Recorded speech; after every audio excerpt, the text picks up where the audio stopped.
Lissandra's a mid lane mage with a ton of CC and engage potential, and as somebody who hit Diamond playing mostly engaged tanky champions like Malphite, Amumu, and Wukong, she's always been a champion that I've really wanted to learn how to play. So for the next week, I'm gonna try to learn Lissandra in 3 steps. First, play some normal games, second, do some research, and third, play some ranked games. I'm doing this because I'm trying to learn every champion so one day I can make the greatest Viego video ever. So what runes and build do you go on Lissandra? Well, her main runes are usually Electrocute for burst or Arcane Comet for poke, but it's really your personal preference. As for your build, I experimented with a ton of different items, but the general best items were Malignance, so you get your ult more often, Zhonya's Hourglass, so you can stall even longer in a team fight, Death Cap, so you get even more AP scaling, Shadow Flame against squishy teams, and Void Staff and Liandry's against tanky teams. Well, alright, on to some normal games. So, as I said during the build section, I wasn't totally sure about Lissandra's identity as a champion. Obviously, she's a mage, so I tried to go her burst build first, and I have to say, her damage was surprisingly high. Wait a minute, what do you mean? Oh, I got both of them. Sick, I'm the best. But in my head, she's an engaged champion, so being super squishy was not what I expected, and I died a lot in my first game. So I decided to try out a Rod of Ages Rocket Belt build for durability and extra engage,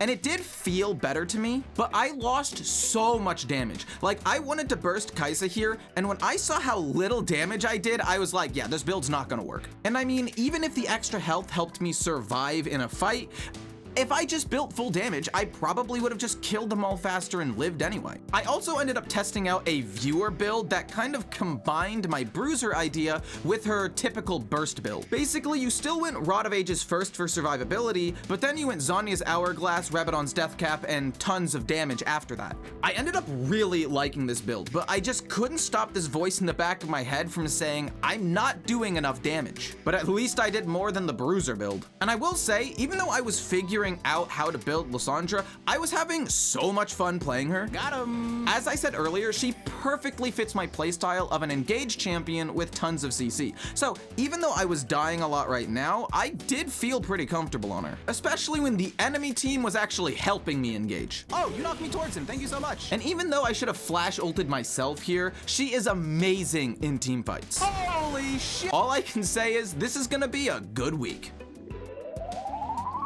Even though it was just my first day of ranked, I still had one more build my chat wanted me to try, Burn Lissandra. And I will say, even though this ended up being my best game yet, I feel like it's a lot more situational than the normal burst Lissandra. I mean, don't get me wrong, against a team with 2 tanks and a Lulu, this build went crazy, but against a squishy team, it will not do this well. But again, against the right team comp, the burn damage will be super strong. So even though it's not my main build, I definitely will use it a couple more times this challenge. So after a bunch of experimenting, I went back to the burst build, and it did not go very well. Who fucking kidding me?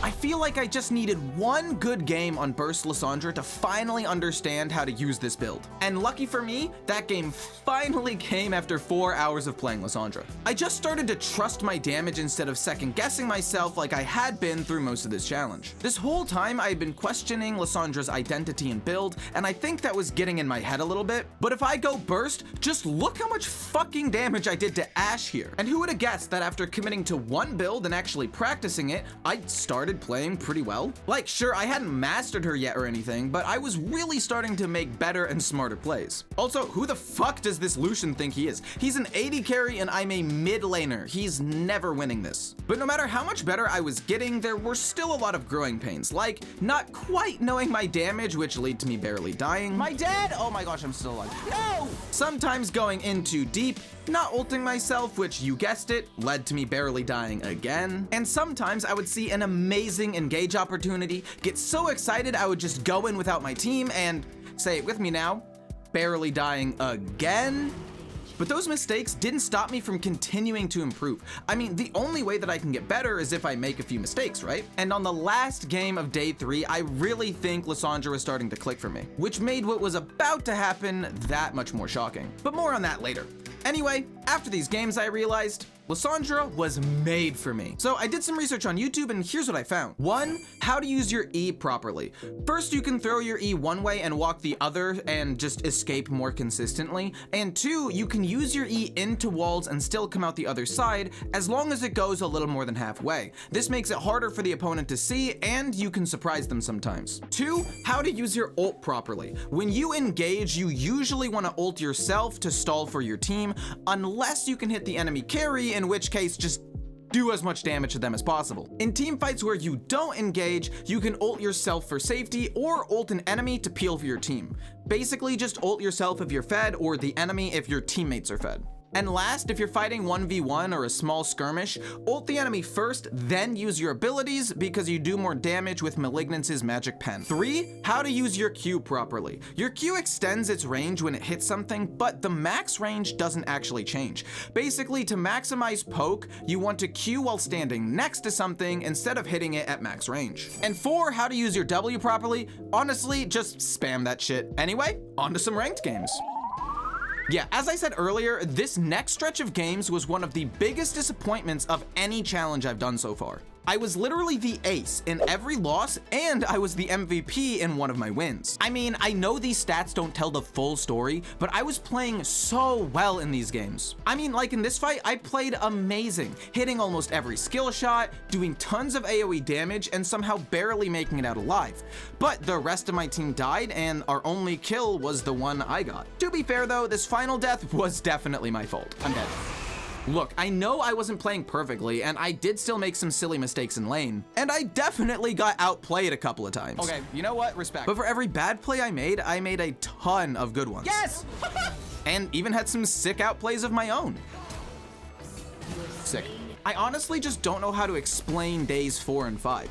I had found my favorite build, was pretty comfortable with Lissandra's kit, and I understood how to fight with her. It's like the stars had aligned and I was playing with pure instinct at this point. Even the enemy team was baffled by my talent. And it may look like I'm only showing good moments or good games, but I was just playing this well every single game. But despite all that, I still must have been doing something wrong. Even though I was playing well statistically. No! Oh! Fucking killer! Please! Oh my gosh. I was having a really hard time carrying games, even when I got super fed early game. Get his ass. Like, I would land these pretty good ults, but without Wukong or Kennen to follow up with their ults, we still just lost the fight. And I just started to lose over, and over, and over, and over again. I mean, to be fair, some of these games were out of my control. There should be a catch though, if you can land an ability. Hello? Hello? Can you use it? But I guess it is important to talk about the 3 main mistakes I made during this time. First, I just started some bad team fights because I saw an opportunity to hit a big ult. You had ult? Second, trying to make big plays all by myself because I felt pressured and the rest of my team was kind of feeding. And third, sometimes not using Zhonya's because I thought my ult was enough to keep me alive. So yeah, I did still have some work to do. And even though I did play well statistically, both of the deaths that I just showed are why we lost my last 2 games. So I definitely need to play a little safer going forward. And when I combined my raw talent with my safer mindset, I literally won every single game for the rest of this challenge. My fighting got better by playing with my team a little more, and I focused on landing all of my abilities. Instead of just trying to get big teamfight ultimates, I started to look more for picks like on this Jhin and Yuumi. And I was using my Zhonya's Hourglass more consistently. Just because my ult makes me invincible and heals me, sometimes it's just not enough survivability. Oh yeah, and I haven't talked about it much this challenge, but my laning phase was honestly starting to get pretty good too. And even in games where I had less than ideal starts, I still found ways to do tons of damage without just diving in and ulting. Oh my god, we're killing all of them! I was making smarter plays when the enemy team was low on HP instead of just diving in and hoping for the best like a few games ago. And most importantly, I just wasn't dying as much. I mean, after the 3 deaths in lane, I only died 2 more times and I didn't throw my lead. But yeah, over the course of 1 week, I think I got pretty good at Lissandra. From blindly trying a bunch of different builds to to learning how to carry with Lissandra, I made so much progress. I actually think I play better with Lissandra than any other champion statistically. I may have thrown a few games by not fully understanding how to play her, but I don't think that's a real problem anymore. Overall, I absolutely love her playstyle and CC. She truly combines my love for engaged champions with the burst of a mage, which is just incredible. Kind of like a good version of AP Malphite. But anyway, hope you all enjoyed, and if you want to watch more challenges like this, click the playlist on your screen now.